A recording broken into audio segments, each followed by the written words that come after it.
Why is Arsenal so invested? Have you got goosebumps? Is this an unprecedented summer? And it just feels like we can't stop signing players. We've been wanting this for years and years and years. We just want to feel like I speak for every Arsenal fan where it's right to say we flirted with it. Some good nights in the Champions League. The large part of the Premier League campaign is relatively straightforward. We don't lose too many games. We win a lot of games. And there's a lot of setbacks. And whether it's injuries, team dynamics, personnel, the ripple and knock-on effect when there's injuries and things of that ilk. These have been the shortcomings or the small margins that we haven't been on the right side of things. So when I see this article, and apologies for my voice, clearly enjoyed bank holiday too much. This article says this is why Arsenal is so invested.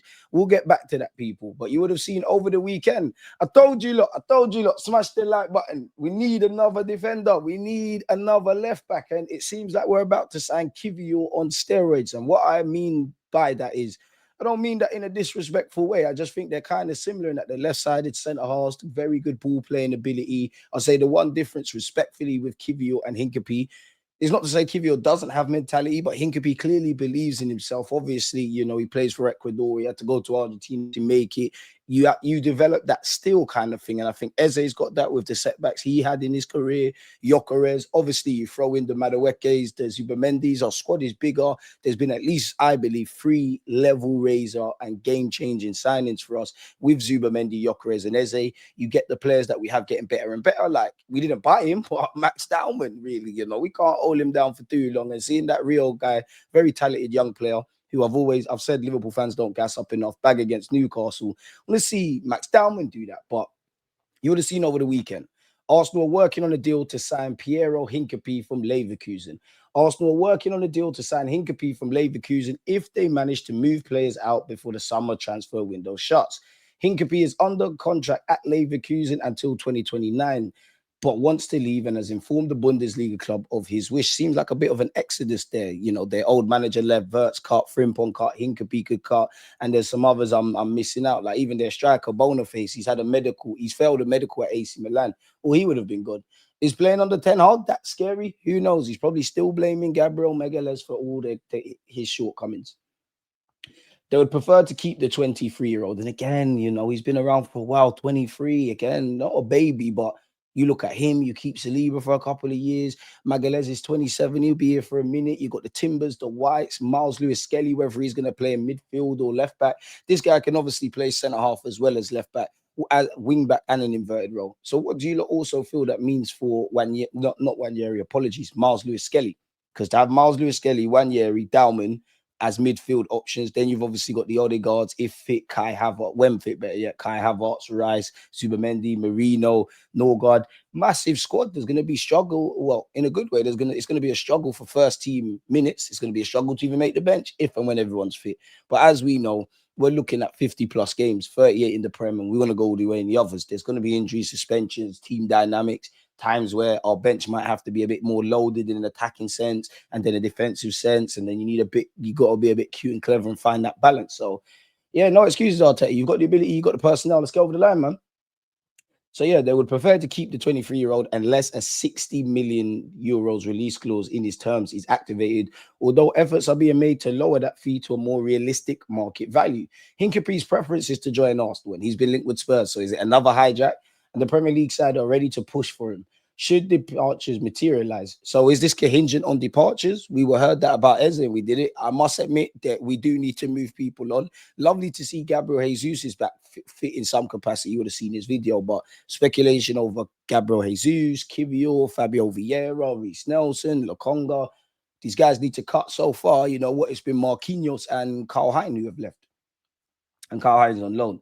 Kiwior is being pursued by Porto, Zinchenko, and Fabio Vieira, as well as Reece Nelson, are among the other squad players who could go. Hincapie normally operates as a left centre-back, but can be deployed at left-back. The Ecuadorian defender has featured prominently on Arsenal's recruitment list for some time. He joined Leverkusen from Argentinian side CA Talleres in the summer of 2021 and has established himself as one of Europe's most promising defenders. He's been in Germany with Leverkusen for 4 years. He's played 166 times for his club, as well as representing his country, Ecuador, 46 times, people. And he technically is an invincible, and he's done his thing at Copa America as well. So he's played in serious games and serious environments, and he did quite well. I can't remember if Leverkusen lost against Atletico Madrid in the champs, but he did quite well there. And Horrible atmosphere for a visiting team. A cornerstone of Leverkusen's league-winning side. I hope we can say that about everybody at Arsenal, people. Why are Arsenal so invested? Let's skip to what matters, in a sense. We all know we can't afford a repeat of last season on the injury front as we stumbled towards second or stumbled over the line because we were in that weird spot where we're never catching Liverpool. We're not really going to get dragged per se into a top four battle. It was more or less a shoe-in. Kai Havertz picked up a knee injury last week. We acted quickly to get ahead of Spurs in the deal for Eze. Maybe it accelerated things, but if we've heard that we began to put the wheels in motion properly on the 10th of August, Kai Havertz's injury is too coincidental to suggest that Kai got injured. Immediately, we got Eze over the line. Obviously, that might have given us a kick up the arse, but you get the point. He's joined for 67.5 million. It still ain't sunk in. Eze plays for us, people. Do you not think he starts against Liverpool at Anfield and Bags? Let me know. Smash the like button and subscribe. Eze's arrival not only added genuine quality to an already talented squad, it also helped to alleviate concerns around Havertz's absence and added attacking depth. We all know Bukayo Saka and Martin Odegaard got injured against Leeds. Bukayo Saka is set to be out for 4 to 5 weeks. Martin Odegaard remains a doubt for Liverpool, so I'm not sure on his shoulder, but is it any coincidence? Maybe you could say Odegaard, even though it's not his ankle, it's his shoulder. It's an unfortunate sequence of events, be right, but is it any coincidence that Saka suffered another hamstring knock? Obviously, Gabriel Magalhaes, Timber, White, we've had to wrap them in cotton wool. Kai Havertz did get injured against Manchester United, but Arteta said that was because of load. So these guys are coming back from long-term injuries. Is it any coincidence that people have picked up injuries? And we need to be able to absorb that.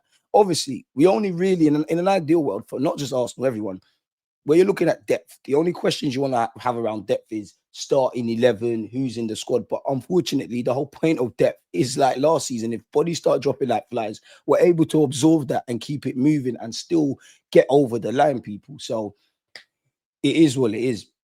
Only this season, they have enough strength in depth to cope. That's off the back of a summer that has seen them bring in Zubamendi, Gyökeres, Noni Madueke, Kepa, Mosquera, who's a very talented lad to have, Mosquera and obviously potentially Hincapié on top of what we've done already. Move for that, mate. Move for that. That is not, again, we all know Saka's injuries are L. We can absorb the shock of Saka, and some of our best results last season and in general haven't necessarily in the last 2-3 years, excluding now, like the team that you would say is our strongest 11 hasn't necessarily been the team that started out there and done the business. You look at Real Madrid, I'm sure against City, there was no Saka. I want Saka because God knows how many goals that is out the side, as much as I really want Rodrygo, obviously Madueke. We love Gyökeres and we're excited and giddy around Eze, etc. People, that's what we need. The only other way a small squad is not the only other way is not realistic to survive at the levels that we want for 10 months.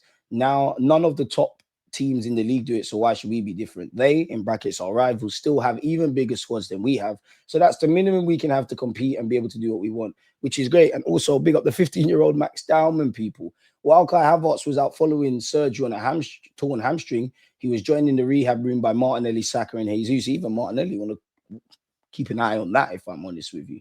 So yeah, man, I guess this article is in short saying what we already know, that we've brought in 3 marquee signings for me and Eze, Gyökeres, Zubamendi. We've looked after the depth. I am excited about potentially Hincapié signing because I wanted the left back. Obviously, Dowman has brought himself to the scene. Yeah, man, we've got some level raisers. We've got squad depth. Let's keep it going. And Eze, like, brother, Eze, come on, man. Let's go. Let's finally get over the line. David Ornstein this morning has provided updates on many a club. Kobbie Mainoo could be available. Anyone taking a chance on Kobbie Mainoo? Rather a lot after Arsenal lost. After Arsenal lost Kai Havertz to injury, they moved quickly to strengthen their attack, hijacking Eze's move to Tottenham in a deal worth an initial 60 million, with a further 7.5 in potential add-ons, people. We've also agreed an Irish transfer record for a 16-year-old Shamrock Rovers midfielder, Victor Oshinuva. The dynamic young midfielder who's already playing first-team football in Dublin will join when he turns 18 in 2027, people. So if he's got the potential to progress all the way to the first team, great. If we bought him for a couple of thousand, sell him for a couple of million, you can't go wrong there. Carl Heinz joined Werder Bremen on loan, as we kind of suggested. Remarkably, despite 7 first-team signings, Arsenal are not done yet. They're also pursuing a deal to sign Hincapié from Leverkusen. Arsenal and Porto are in talks over a possible deal for Kiwior. Mikel Arteta has identified Hincapié as a potential replacement. He can play as a left-sided centre-back or a full-back. Under Xabi Alonso, he also operated as a wing-back in Leverkusen's 3-4-2-1 system. So does that mean Rice is going back in a more traditional role? We're playing with kind of a balance, like someone that can invert at left back, but also overlap. And what could that mean for Eze off the left, Madueke off the left? I'm past it, but maybe even Martinelli off the left. Him and Trossard still subject to speculation, people. Arsenal are hoping to strike a deal below the 60 million release clause, people, for Hincapié. Even so, any deal could take Arsenal's summer investment beyond the 300 million mark if all add-ons were to be triggered. For Hincapié to arrive, Arsenal must find a buyer for Kiwior. The players prefers the idea of moving to Europe rather than another Premier League team, and Porto as strongest suitor. They've been in talks with Arsenal over a potential loan with an obligation to conclude a permanent transfer next summer attached. Even if Arsenal sell Kiwior this summer, we'll have seen aggressive investment in the squad. This is funded in part by Arsenal's increased revenues driven by improved commercial performance. FFP remains a consideration while Arsenal have significant headway on Premier League PSR. They're sailing ever so close to the wind on UEFA's squad cost rule, people. Again, we're looking to find an agreement for Kiwior. Lokonga, Zinchenko, Fabio Vieira, and Reece Nelson are all subject to speculation. Kaba, Sego Jr., the youngsters could leave on loan. So could Kokori, people. So it is what it is. I just want to scroll down to Manchester United, people, only because I just want to know, would you lot have Donnarumma could be signing for City, funny enough, and didn't they just get Trafford? Would you lot have Kobe Mainoo? There must be some thought on it. I mean, they ain't got Palembe yet. Okay, so there's been no talk on Kobe Mainoo. So it's not on the Athletic, but there's been some rumors that he could be set to leave. As a to Arsenal, everything you need to know. I mean, to be honest, I think we know everything, but crucially, people, there's some things for food for thought. For opposition fans, expect your best defenders to seriously struggle to keep him contained. Eze's movement and balance are excellent. His ability to wriggle out of tight spaces is something he told the Athletic comes instinctively from playing in football cages as a child in South London. However, there are areas to work on, despite the fact that I think he got 14 goals or something like that last year, or 14 GA or something. Either way, got handsome numbers that we want correlated and better at Arsenal. But this says there are areas to work on. Eze underperformed his expected goals last term, although not over the past 2 seasons combined. While he's also not the most physically imposing, he beats defenders by trickery rather than force. We didn't buy him to be strong. We bought him to score goals, assists, get bums off seats, and just help us in our pursuit of getting over the line, people. And to be fair, that's positive, because if he's underperformed, there could be some external factors that are related to Palace, not necessarily to him, because big up Palace, but they're not the most attacking side. So that shows me that he could get even better. He could get even better and better and better and better and better and better, if that makes sense, people. So that's music to my ears. What I will say, though, is it's one thing me getting excited about what Madueke could be for our squad, what Saka is and is going to do, you know, the luxury of if you do get Martinelli and Trossard playing back fit better, maybe even Gabriel Jesus, the way we use Ubamendi, Rice, you know, Mr. Gyökeres, Eze, the personnel's there, like the ingredients there. Arteta needs to show he can boil the water now and cook now, because that is, I do think there's a defense, an attack, attacks, apologies, my voice, on our attacking players. We need to do better in that regards, people. So yeah, we've agreed a deal for the Shamrock Rovers guy. Apparently, Arsenal are ahead of other teams in the race for Hincapié. According to information from KSTA, it is quite possible that a deal with a 1-year loan, including an obligation to purchase of around 60 million euros, will be reached. Since Leverkusen has already made enough revenues this summer, the business could help both clubs in the balance sheet. The Kanji's been linked with Galatasaray and also Leverkusen. Could be a bit of an exodus over there at City. Apparently, Kiwior had around 15 offers from other clubs, but he's chosen to join Porto. Porto close to signing Kiwior on loan with a mandatory clause that could reach 26 million euros total package. There's a significant fee. And bang on the money for Fabrizio has said, FC Porto official bid for Kiwior has been received by Arsenal. Fee in excess of 25 million euros, package in add-ons included on a 1 year with an obligation. He's already said yes to Porto. Arsenal in talks over details of the bid. Fair play, go do your thing. Arsenal approached Girona for Arnau Martinez with a proposal, 8 million euros plus 2 million euros for bonuses included. Now, it has been unpredictable, but I would imagine if the Hincapié stuff goes left, we're more going for an out-and-out left back, because he will be a bit cheaper. And it does seem like what we've seen with Kiwior, all the dominoes are starting to fall into place, people. In Berta we trust. Apparently, Rodrygo's instructed his agents to explore a new destination for him this summer. Clubs that have expressed their interest were left with the impression that the player was not fully convinced about leaving Madrid. Who is fully convinced about leaving Real Madrid? But I don't know. But as you see here, he's instructed his agents to explore the possibility. He's only started 2 of Xabi Alonso's 8 competitive matches, people. He was handed a surprise start on Sunday after failing to feature against Osasuna, people. Alonso was eager to praise his performance. He had a good game in the first half. On the side, he linked up well with Alvaro Carreras, and Mbappe sometimes dropped, and so did Gooner. He had 1v1 situations and a few shots. Oviedo were quite deep and it was difficult to find space, but I liked it. After last week, we needed everyone, and Rodrygo is one of them. So do we really believe this, people? If clubs that have flirted with him don't believe he really wants to leave, he's now starting to play, which his dream is clearly to continue at Madrid. Should we leave this? If Rodrygo is to leave this summer, reports suggest that he's likely to secure a move to an elite club in the Premier League. Arsenal are long-term admirers of the Brazil international and have continuously been linked with a move throughout the summer transfer window, while Liverpool are possible suitors too, following the sale of Luis Diaz to Bayern Munich. And obviously, we've signed Eze. I don't know what's going on with Isaac. Man City, you hear it's all about Silvinho. And it is, well, it's not really the calm before the storm, but there's not that long left in the market now. And there's a lot to do. Chelsea, for example, got to get Xavi Simons, got to get rid of Sterling. We got to do a lot of stuff. There's speculation. So I still think there's a lot to do. On the topic of Brazil, Rodrygo was dropped from the Brazil squad. Gabriel Magalhaes and Martinelli have both been called up to the Brazil national squad for their upcoming World Cup qualifiers against Chile and Bolivia, people. Max Dowman drew high praise from Wayne Rooney, which is amazing to hear. According to my sources, says Romano, Hincapié is very attracted and really tempted by Arsenal's project. The understanding is that Arsenal are pushing a lot on the player side and are waiting to negotiate with Leverkusen. The player is waiting for Arsenal. Keep waiting, man.